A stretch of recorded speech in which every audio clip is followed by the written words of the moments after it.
Ada satu kesalahan besar yang sering dilakukan orang ketika ekonomi mulai kacau.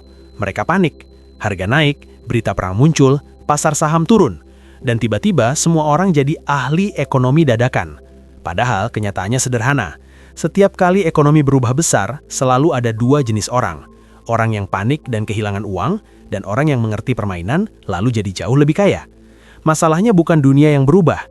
Masalahnya, kebanyakan orang tidak pernah belajar bagaimana uang sebenarnya bekerja. Kalau kamu perhatikan sejarah, ada pola yang cukup menarik. Sekitar tahun 1970-an, Amerika mengalami masalah besar. Inflasi naik, harga minyak melonjak karena konflik Timur Tengah. Ekonomi jadi kacau.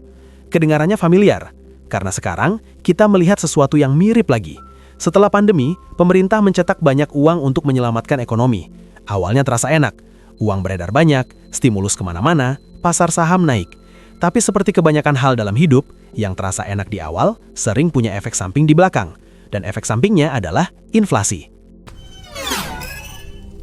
1. Ketika uang terlalu banyak, harga pasti ikut naik.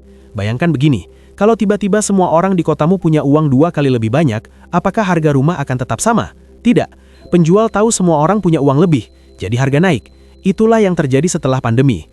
Uang dicetak besar-besaran, dan akhirnya harga mulai naik di mana-mana. Makanan, rumah, energi, semuanya. 2. Ketika harga minyak naik, semua ikut mahal. Banyak orang berpikir harga minyak cuma mempengaruhi bensin. Padahal sebenarnya, minyak itu seperti darah dalam sistem ekonomi. Bayangkan kamu beli sayur di supermarket. Sayur itu harus ditanam di ladang, diangkut ke gudang, lalu dikirim ke toko. Semua proses itu butuh transportasi. Dan transportasi butuh minyak. Jadi ketika minyak naik, harga hampir semua hal ikut naik. 3. Ketika inflasi naik, bank sentral punya dilema. Di sini bank sentral biasanya punya 3 pilihan. Pilihan pertama, menurunkan suku bunga. Masalahnya, ini seperti menambah bensin ke api inflasi, karena orang jadi lebih mudah meminjam uang.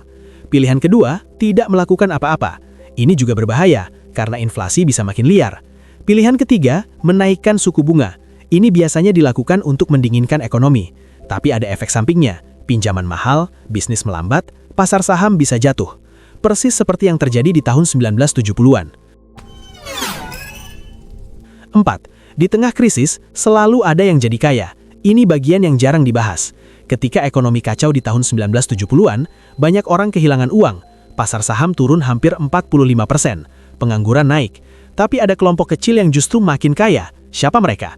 Mereka adalah orang yang berinvestasi di emas, komoditas seperti minyak dan logam, real estate atau tanah.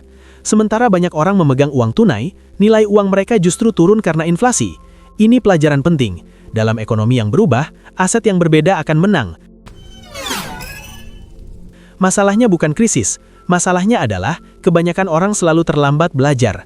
Ketika ekonomi bagus, orang terlalu santai. Ketika ekonomi mulai kacau, orang baru panik. Padahal orang yang benar-benar membangun kekayaan biasanya melakukan satu hal sederhana. Mereka belajar memahami pola.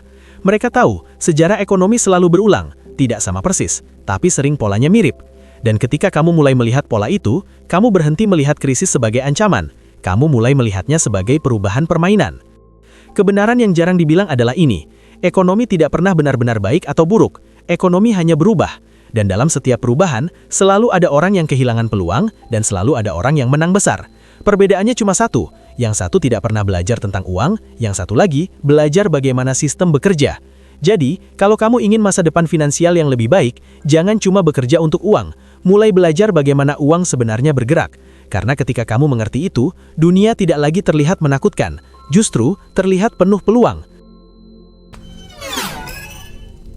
Kalau kamu suka konten yang membuka cara berpikir tentang uang dan kehidupan, subscribe channel ini. Karena di sini kita tidak cuma bicara motivasi kosong, kita bicara realita dan bagaimana kamu bisa memanfaatkannya.